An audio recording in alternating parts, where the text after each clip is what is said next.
Perlukah harus melanjutkan cinta, sedangkan kita tiada saling percaya?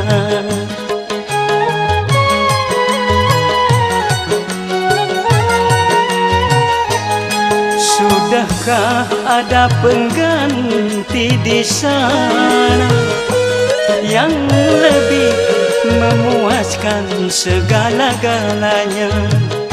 Masih kurangkah aku percaya padamu? Kukira cintamu tidak untuk orang lain.